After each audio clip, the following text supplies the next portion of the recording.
Unique and useful project ಅಂತ ನಿಮಗೆ special recognition ಬಂದಿದೆ. ತುಂಬಾ ಚೆನ್ನಾಗಿ ನಡೆಸ್ಕೊಡ್ಬೋದು. 150 ಪ್ರಾಜೆಕ್ಟ್ ಮಾಡಿದ್ರು ಅಷ್ಟು ಸುಲಭದ ಕೆಲಸ ಅಲ್ಲ. ಹೆಚ್ಚು ಕಮ್ಮಿ ಪ್ರತಿ ದಿವಸನೂ ಹೋಗಿ ಮಾಡಿದ್ದಾರೆ. ಅವ್ರ ಜೊತೆ ಖುಷಿಯಾಗಿದ್ದಂದ್ರೆ ಸಾಕಷ್ಟು ಮೆಂಬರ್ಸ್ ಹೋಗಿದ್ದೀರಿ ಪ್ರಾಜೆಕ್ಟಿಗೆ. ಯೂಶಲಿ ಆಕ್ಚುಲಿ ಎಲ್ಲರೂ ಫೈನಾನ್ಷಿಯಲ್ ಸಪೋರ್ಟೇ ಮಾಡಬೇಕು, ನಮ್ಮ ಇನ್ನೊಂದಿದ್ರೆ ದುಡ್ಡೇ ಕೊಡಬೇಕು ಅಂತ ಖಂಡಿತ ಇಲ್ಲ. ನಿಮ್ಮ personal service also matters a lot. ನೀವು ಅವ್ರ ಜೊತೆ ಹೋಗಿ ಬಂದ್ರೆ ಇನ್ನೇನು ಬೇಡ, ಅವ್ರ ಜೊತೆ ಒಂದೊಂದು ಪ್ರಾಜೆಕ್ಟ್ಸಿಗೆ ಹೋಗಿ ಸರ್ವಿಸಿಗೆ ಹೋದ್ರೆ you are a great asset for the club. ಅದನ್ನ ತಿಳ್ಕೊಳ್ಳಿ. ನಿಮ್ಗೇನು ಯಾಕಂದ್ರೆ ಫೈನಾನ್ಷಿಯಲ್ ಎಲ್ಲಾರ್ದು ಅಷ್ಟು ಇಂಡಿಪೆಂಡೆನ್ಸ್ ಇರಲ್ಲ ಮನೇಲಿ. ಒಳ್ಳೆ ಪ್ರಾಜೆಕ್ಟ್ಸ್ ನಾವು ತೋರಿಸ್ಕೊಟ್ಟಿದ್ದೀವಿ. ನಿಮ್ಮ ಪ್ರಾಜೆಕ್ಟ್ಸ್ ನಮಗೂ ಒಂದು ದಾರಿ ದೀಪ ಇದ್ದಾಗೆ. ಹಾಗೆ ಕಂಗ್ರಾಚುಲೇಷನ್ಸ್ ನಿಮಗೆ ಹೇಳ್ತಾ, ತುಂಬಾ ಒಳ್ಳೆ ಪ್ರಾಜೆಕ್ಟ್ ಮಾಡಿದ್ದೀರಿ. ಮತ್ತೆ ನಮ್ಮ ಈಗಿನ ಟೀಮ್ ಏನಿದೆ, ಶ್ವೇತಾ ಆಂಟಿ ಅವರೆಂದು ಸೂಪರ್ ಆಗಿಲ್ಲ, ಆಕ್ಟಿವ್ ಆಗಿ ಚೆನ್ನಾಗಿ. ಈಗ ಶ್ವೇತಾ ಪಾಪ ಎಷ್ಟು ಫೋನ್ ಮಾಡೋದು ಗೊತ್ತಿಲ್ಲ, ಮೇಡಮ್ ಬರ್ತಾ ಇದ್ದೀರಾ, ಎಲ್ಲಿದ್ದೀರಿ, ಯಾವಾಗ ಬರ್ತೀರಿ, ಅದರಲ್ಲೇ ಗೊತ್ತಾಗುತ್ತೆ ಅವ್ರು ಎಷ್ಟು ಮೆಟಿಕ್ಯುಲಸ್, ಎಷ್ಟು ಪ್ರತಿ ಅವ್ರ team members end of the year full change ಆಗಿರ್ತಾರೆ. ಅವ್ರ ಪರ್ಸನಾಲಿಟಿಗೂ by the end of the year ಅವರು ಬೇರೆಯವರಿಗೆ ಮುಂದೆ ಕೊಡೋಷ್ಟೊತ್ತಿಗೆ ಅಷ್ಟು ಮೌಲ್ಡ್ ಆಗಿರ್ತಾರೆ. ನಮ್ಮ ಇನ್ನೊಂದಿರಲ್ಲಿ ನಮ್ಗಿದೆ ಮುಖ್ಯವಾದ ಪಾಠ ನಮ್ಗೆ ಕಲಿಸೋದು ಅಂದ್ರೆ ನೀವೇ by the end of the year you can see the difference. ಮಾಡಿಬಿಡ್ಬೇಕು. Because this is the only opportunity. ನಾವೀಗ ಡಿಸ್ಟ್ರಿಕ್ಟಿಗೆ ಹೋಗ್ಬೋದು, ಎಲ್ಲಿಗೆ ಹೋದ್ರು ನಾವು ಮಾಡಲ್ಲ, ನಾವು ಹೋಗಿ ನೋಡ್ತೀವಿ, ಪ್ರಾಜೆಕ್ಟ್ಸ್ ನ ಏನ್ ಮಾಡ್ತೀವಿ. ನಾವು ಬೇರೆಯವ್ರ ಕೈ ಮಾಡಿಸಿದ್ರು ಪ್ರೆಸಿಡೆಂಟ್ಗೆ ಫೈನಲ್ ಖುಷಿ ಸಿಗೋದು, ಕ್ರೆಡಿಟ್ ಸಿಗೋದು, everything goes to president. So presidentship ನ ಹೇಳ್ಕೊಡ್ತಾ ಇರ್ಬೇಕು. ಯಾಕಂದ್ರೆ ನೀವು ಅಷ್ಟೇ ಅವ್ರಿಗೆ 1 ವರ್ಷ ಎಕ್ಸ್ಪೀರಿಯನ್ಸ್ ಇರುತ್ತೆ. ಏನಂದ್ರು ನಿಮ್ಗಿಂತ ಜಾಸ್ತಿ ಅವರು ವರ್ಷದಲ್ಲಿ ಕಲಿತಿರ್ತಾರೆ. ಹಾಗಾಗಿ ಏನ್ ಡೌಟ್ಸ್ ಇರೋದು ನಿಮ್ಮ ಸೀನಿಯರ್ಸ್ಗೆ ಕೇಳ್ಬೋದು. ಅವ್ರಿಗೂ ಇಲ್ಲ ತುಂಬಾ ಫಾಸ್ಟ್ ಇದಾಗಿದೆ, ಖುಷಿ ಆಗ್ತಾ ಇದೆ. ಫ್ಲರಿಶ್ ಆಗಲಿ, ಗ್ರೋ ಆಗಿದೆ, ಫ್ಲರಿಶ್ ಆಗ್ತಾ ಇದೆ. ಸೊ ಟೀಮಿಗೆ ಚೆನ್ನಾಗಿದೆ. ನಿಮ್ಮ ಇನ್ನ ಅರಸೀಕೆರೆ ಕ್ಲಬ್ ಚೆನ್ನಾಗಿ ಗ್ರೋ ಆಗಿದೆ, ನೆಟ್ಟಿದೆ, ಚೆನ್ನಾಗಾಗಲಿ. ನಿಮ್ಮ 26, 27ನೇ ವರ್ಷ ಇನ್ನೂ grow and flourish larger amount ಡಿಸ್ಟ್ರಿಕ್ಟ್ಗೆ ಬರುವಾಗ ಆಗಲಿ. ನಿಮ್ಮಿಂದ ಸುಮನಕ್ಕ ಮಿಸ್ ಆಯಿತು, ಅದು ಖಂಡಿತ ಯು ಹ್ಯಾವ್ ಕೇಪಬಲ್ ಕ್ಯಾಂಡಿಡೇಟ್ಸ್. ಖಂಡಿತ ಡಿಸ್ಟ್ರಿಕ್ಟಿಗೂ ಬನ್ನಿ, ಎಲ್ಲರೂ ಕೆಪಾಸಿಟಿ ಇದೆ, ತುಂಬಾ ಜನ ಬಿಸ್ನೆಸ್ ಇದ್ದೀವಿ, ಖಂಡಿತ ಡಿಸ್ಟ್ರಿಕ್ಟಿಗೆ ಬನ್ನಿ ಅಂತ ಹೇಳ್ತಾ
ಯಾವತ್ತೂ ಕೂಡ ಉತ್ತಮ ನಾವಿಕನನ್ನು ನಿರ್ಮಿಸಲಾರದು.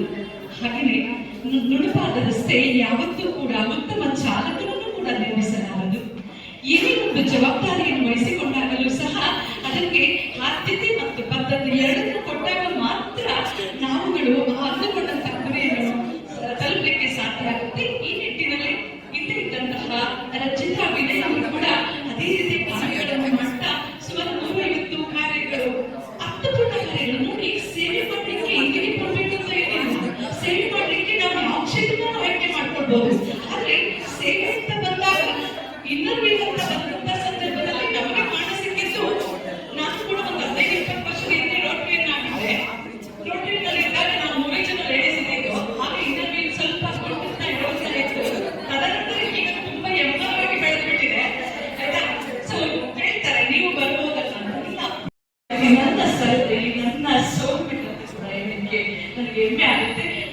ಶ್ವೇತಾಗೆ ಉತ್ತಮವಾದಂತಹ ಕಾರ್ಯಗಳ ಮುಖಾಂತರ ಗುರುತಿಸುವಂತಾಗಲಿ ಅಂತೇಳಿ ಆಶಿಸ್ತಾ ಮತ್ತೊಮ್ಮೆ ಅಭಿನಂದನೆಗಳನ್ನು ತಿಳಿಸ್ತಾ ಇದ್ದೆ. ಹಾಗೆ ಶ್ವೇತಾ ಟೀಮ್ ಬರೀ ನೀಟಾದ್ರೆ ಸಾಲಲ್ಲ, ಕಾಲೇಜ್ ಕೂಡ ಇರಬೇಕು. ಸೊ ಶ್ವೇತಾ ಟೀಮ್ ವರ್ಕ್, ಯಾವತ್ತೂ ಕೂಡ ನಾವು ಟೀಮ್ ವರ್ಕ್ ಮಾಡಿದ್ರೆ ಅಂದುಕೊಂಡಿದ್ದಕ್ಕಿಂತ ಹೆಚ್ಚಿನದಾಗಿ ಸಾಧನೆ ಮಾಡಬಹುದು. ಅಂತಹ ಎಲ್ಲ ಟೀಮ್, ಆ ಟೀಮಿಗೆ ಮುಖ್ಯಸ್ಥರಾಗಿರುವಂತಹ ಚಂದದ ಚೆಲುವೆ ಸಿಹಿಮೊಗದ ಶಿವಮೊಗ್ಗೆಯ ಕುವರಿ ಶಬರಿ ಕಡಿನಾಳ್. ಎಂತ ಮಂದಹಾಸ ನೋಡಿ. ಶಬರಿಗೆ ನಾನು ರಾಮಾಯಣ ಕಾಲಕ್ಕೆ ಹೋಗ್ಬಿಟ್ಟೆ, ಅವ್ರನ್ನ ಅನಿಮೇಷನ್ ನೋಡಿದಾಗ ಆಗದ ನೋಡಿದೆ. ಈಗ ಮಾಡಲು ಶಬರಿ ಎಷ್ಟು ಚಂದ ಇದ್ದಾರೆ. ಶಬರಿ ಮೇಡಮ್ಗೂ ಕೂಡ ಅವರ ಒಂದು ಮಾರ್ಗದರ್ಶನದಲ್ಲಿ ಇಡೀ ಟೀಮ್ ಉತ್ತಮ ಕಾರ್ಯಗಳನ್ನು ನಡೆಸಲಿ ಅಂತ ಮತ್ತೊಮ್ಮೆ ಆಶಿಸ್ತಾ ನನ್ನ ಮಾತಿಗೆ ವಿರಾಮವನ್ನು ನೀಡ್ತಾ ಇದ್ದೇನೆ. ನಮಸ್ಕಾರ.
Okay. Okay.